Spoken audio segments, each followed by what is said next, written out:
ఒకటి ఎవరైనా బతకడానికి వస్తే తెలంగాణ హృదయానికి హత్తుకుంటుంది. దోపిడీ చేయడానికి వస్తే తిరగబెట్టి తరిమి కొడుతుంది. ఈ రెండు పద్ధతులు తెలంగాణకు తెలుసు. మొదటి నుంచి కూడా చరిత్రలో ఎప్పుడైనా కూడా అందరినీ హక్కున చేర్చుకొని ఆత్మీయంగా ఆలింగనం చేసుకోగలిగేటటువంటి పరిస్థితి ఇక్కడ ఉన్నది. అందుకనే హైదరాబాదు భిన్న సంస్కృతుల పాదు అన్నాడు డాక్టర్ సి నారాయణ రెడ్డి. అనేక సంస్కృతుల్ని ఆలింగనం చేసుకున్నది. కానీ ఎవరైనా తిరగబడితే తిక్కరేగిందంటే డొక్క చీల్చేవాడు అని కూడా నారాయణ రెడ్డి గారే అన్నారు. కాబట్టి తిక్కరేగే పరిస్థితి ఎందుకు తీసుకొస్తారు? దోపిడీ చేయడం, లేదా ఇక్కడ స్థానికంగా ఉండే చేతి వృత్తుల్ని ధ్వంసం చేయడం, వ్యాపారాల్ని ధ్వంసం చేయడం, అట్లే ఇక్కడ ఉండే ప్రజలకు నష్టం చేసేటటువంటి పనులు చేసినప్పుడు తప్పనిసరిగా దాన్ని తిప్పికొట్టేటటువంటి చైతన్యం కూడా ఇక్కడ ఎక్కువ ఉన్నది. ఎందుకంటే ఇక్కడ అనేక ఉద్యమాలు నడిచినాయి.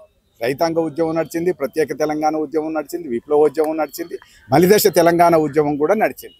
ఈ అన్ని ఉద్యమాలు నడిచినటువంటి చైతన్యం ఉంటుంది కదా, అది ఊరికే పోదు.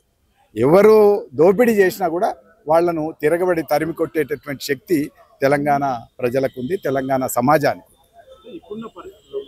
కేంద్ర రాష్ట్ర ప్రభుత్వాలు ఏం చేయగలుగుతారు? రాజ్యాంగం ప్రకారం అయితే అందరూ సమానమే, ఎవరైనా ఎక్కడైనా వ్యాపారం చేసుకోవచ్చు చట్టంలో కూడా ఉంది. అంటే చట్టంలో ఉంది నిజమే, కానీ అదే రాజ్యాంగంలో ఇంకో క్లాస్ కూడా ఉన్నది. ఏంటిది అని అంటే, ఆ రాజ్యాంగం రాష్ట్రాల జాబితాల్లోనే వ్యవసాయం, వ్యాపారం, భూమి, విద్య ఇలాంటి శాఖలన్నీ, ఈ విషయాలన్నీ కూడా రాష్ట్రాల జాబితాలో ఉన్నాయి.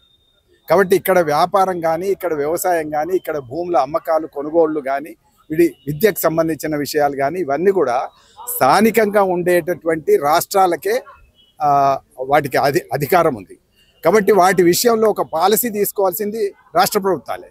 రాష్ట్ర ప్రభుత్వాన్ని ఎన్నుకునేది స్థానిక ప్రజలు. కాబట్టి ఈ రాష్ట్ర ప్రజల శ్రేయస్సును, క్షేమాన్ని విస్మరించి నిర్ణయాలు తీసుకుంటే తప్పనిసరిగా రాష్ట్ర ప్రజలు వాళ్ళని కూడా విస్మరించేటటువంటి అవకాశం ఉంటుంది. కనుక ఈ రాష్ట్ర ప్రజల భవిష్యత్తు కోసం, ఈ రాష్ట్ర ప్రజల జీవన సంరక్షణ కోసం తప్పనిసరిగా ఈ రాష్ట్ర ప్రభుత్వాలు కూడా పాటుపడాల్సి ఉంటుంది. రాజ్యాంగమే ఆ హక్కు కల్పించింది. ఇది ఫెడరల్ స్టేట్. సెంట్రల్లో ఉన్నంత మాత్రం రాజ్యాంగం కేంద్రం ఎట్లా చెప్తే అట్లా నడిచే పరిస్థితి కాదు. రాష్ట్రాలకు కొన్ని అధికారాలు ఇచ్చింది. ఒక జిఎస్టీ విషయంలో ఏంటంటే రాష్ట్రాలకు ఉండే పన్నులు వసూలు చేసేటటువంటి అధికారాన్ని తీసుకొని సెంట్రల్ ట్యాక్స్ ఒకటే పెట్టుకొని జిఎస్టీ మాత్రం ఒక దగ్గరనే వసూలు చేసి రాష్ట్రాలకు ఇస్తామన్నారు. దానివల్ల ఇప్పటికే రాష్ట్రాలు నష్టపోయినాయి. దానికి ఒప్పుకొని జిఎస్టీ లాంటిదే ఒక ట్యాక్స్, లోకల్ ట్యాక్స్ ఉండేది ఇక్కడ. అది లేకపోవడం వల్ల ఇప్పుడు రాష్ట్రాల ఆదాయం తగ్గిపోయి వాళ్ళ మీద ఆధారపడాల్సి వస్తుంది. కానీ ఇవాళ రాష్ట్రంలో ఉండేటటువంటి ప్రభుత్వాలన్నీ ఇక్కడి ప్రజల భూమి కొనుగోళ్ల విషయం కానీ, వ్యవసాయ వ్యాపారాల విషయంలో కానీ, లేదా విద్యా సాంస్కృతిక రంగాల విషయాల్లో కానీ స్థానిక ప్రజల ఆసక్తులకు, ఆకాంక్షలకు అనుకూలంగా ప్రవర్తించాలి. ఒకప్పుడు మహారాష్ట్రలో వీళ్ళు మార్వాడి డామినేషన్ ఎక్కువ ఉందని, గుజరాత్ డామినేషన్ ఎక్కువ ఉందని అక్కడ పెద్ద ఉద్యమం నడిచింది. అక్కడ సక్సెస్ అయిన తర్వాత గుజరాత్ స్టేట్ ఏర్పడింది. అలాంటి ఉద్యమం ఇక్కడ రావచ్చా? ఇప్పుడు ఉద్యమం రావచ్చా అంటే వాళ్ళు ఎన్నుకునే మార్గాల్ని బట్టి ఉంటుంది. మొదట వచ్చినప్పుడు వాళ్ళు ఇక్కడ పరిస్థితులకు అనుకూలంగా ఉండి బతకడానికి వచ్చినటువంటి పద్ధతిలో ఉన్నారు ఆ రోజు. ఇవాళ క్రమక్రమంగా లోకంలో ఒక మాట ఉన్నది, ఆ బతకడానికి వచ్చిన వాళ్ళు ధనం సంపాదించారు, డబ్బు సంపాదించారు. ధనమెచ్చిన మదమెచ్చును, మదమెచ్చిన మత్సరంబు మరి హెచ్చును అన్నాడు సుమశీతకారుడు.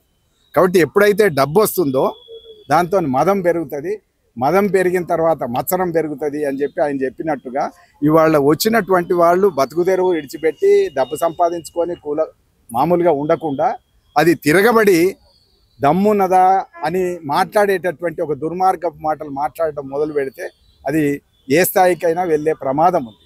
అది వాళ్ళు నిర్ణయించుకోవాలి, మార్వాడి సమాజం నిర్ణయించుకోవాలి. ఇట్లా మాట్లాడి వీళ్ళని రెచ్చగొట్టేటటువంటి పనులకు పూనుకుంటే తెలంగాణ సమాజం మాత్రం ఊరుకోదు. తెలంగాణ సమాజానికి ఒక చరిత్ర ఉంది. ఆ చరిత్ర ప్రకారంగా ఇక్కడ అన్ని పోరాటాలు చేసిన అనుభవం ఉంది. కాబట్టి ఆ పోరాటాల్లో భాగంగా వీళ్ళు రెచ్చగొడితే అది మరింత ఉధృతమవుతుంది. కాబట్టి రెచ్చగొట్టకుండా ఇంతకుముందు వాళ్ళు కొత్తగా వచ్చినప్పుడు నిజాం హయాంలో ఏ రకంగానైతే వచ్చి బతకడానికి ఇక్కడ వచ్చి స్థిరపడి ఈ ప్రజలతో కలిసిపోయి ఉన్నారో అట్లా ఉంటే సామరస్యంగా నడుస్తుంది. లేకపోతే అది చివరిగా మీకు చేత కాదు, చేసే వాళ్ళని చేయలేదు, మేము మా కష్టంతో క్రమశిక్షణతో చేసుకున్నది మార్వాడి సంఘాలతో పాటు స్థానికంగా ఉంటున్న ఇక్కడ రాజకీయ పార్టీలు వాళ్ళ మద్దతుదారులు కూడా వ్యతిరేకంగా ఈ నినాదానికి మాట్లాడుతున్నారు. అది తప్పబ్బా, వాళ్ళు మాట్లాడకూడదు. రాజకీయ పార్టీలు ఇక్కడి ప్రజల చేత ఎన్నుకోబడవలసిన పార్టీలు అవి, ఇక్కడి ప్రజల బాగు కోసం మాట్లాడవలసిన పార్టీలు. అది ఇడిచిపెట్టేసి ఎక్కడో ఉత్తర భారతం నుంచి వచ్చిన వాళ్ళ క్షేమం గురించి వాళ్ళ ప్రయోజనాల గురించి మాట్లాడే పరిస్థితి ఉంటే స్థానిక ప్రజలు తిరస్కరించేటటువంటి అవకాశం తప్పకుండా ఉంటుంది. ఎందుకు మాట్లాడుతున్నారని మనం ఒక ప్రశ్న వేసుకుంటే ఆయన సమాధానం చెప్పాడు. ఏం సమాధానం చెప్పిండంటే మేము అన్ని పార్టీలకు ఫండ్ ఇస్తామన్నాడు. డైరెక్ట్గా చెప్పాడు. ఆయన ఫండ్ ఇచ్చేది రహస్యంగా జరుగుతుంది, కానీ ఆయన డైరెక్ట్గా చెప్పాడు మేము ఈ అన్ని పార్టీలకు ఫండ్ ఇస్తామని అన్నాడు. ఆ ఫండ్ ఇచ్చినందువల్ల వాళ్ళకి వాళ్ళ అహంకారం పెరుగుతున్నది. ఫండ్ ఇచ్చినందువల్ల వీళ్ళు వాళ్ళ తరఫు నుంచి వకాల్తా తీసుకొని మాట్లాడుతున్నారు. ఉత్తరాది మార్వాడీల ప్రయోజనాల కోసమే మాట్లాడుతున్నారు. అది ఏ పార్టీ మాట్లాడినా అది తప్పు అనేటువంటిది ఆచరణలో రేపు చరిత్ర రుజువు చేసేదాకా అర్థమవుతుంది. ఇప్పుడు ఇక్కడ మాట్లాడిన నాయకులు కరీంనగర్ నుంచి ఎన్నుకోబడాలి, లేదా హైదరాబాద్ ఓల్డ్ సిటీ నుంచి ఎన్నుకోబడాలి, లేదా అట్లనే ఇంకెక్కడైనా కూడా ఇక్కడ ఇంకొక నాయకుడు మాట్లాడిండు ఇంకో పార్టీ నుంచి, ఆయన ఎక్కడ నిలబడతాడో అక్కడి నుంచి తెలంగాణ వాళ్ళే ఎన్నుకోవాలి.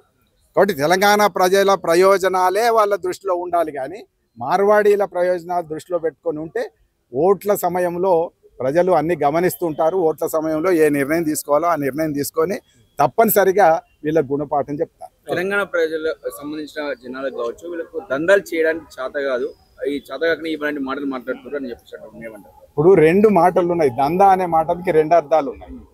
ఒకటి దందా అంటే లంగదందా చేయడం, ఒకటి మంచి దందా అంటే వ్యాపారం అనే అర్థం కూడా ఉంది. అయితే వాళ్ళు వ్యాపారం అనేటటువంటి అర్థంలో మాట్లాడి ఉంటే తప్పనిసరిగా ఇక్కడి వాళ్ళందరికీ అన్ని రకాల వ్యాపారాలు చేయడం వచ్చు. ఇక్కడ వైశ్యులు ఉన్నారు, ఇవాళ కాదు, గోల్కొండ నవాబులు అంతకంటే ముందు కాకతీయుల కాలంలో టిట్టిబ శెట్టి లాంటి వాళ్ళు ఉన్నారని క్రీడాభిరామం రాసిన శ్రీనాథుడు చెప్పాడు.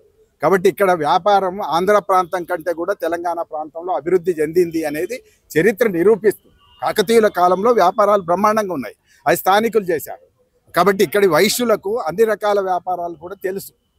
తెలియదు అనే మాట కాదు, వ్యాపారం అనే అర్థంలో దందాను మాట్లాడితే దందాలు తెలుసు. కానీ దందా అంటే మోసం చేయడం అనేటువంటి అర్థంలో వాళ్ళు వాడి ఉంటే కనుక మోసం చేయడం తెలంగాణ వాళ్ళకి తెలియదు. ప్రేమించడం తెలుస్తుంది కానీ మోసం చేయడం తెలియదు.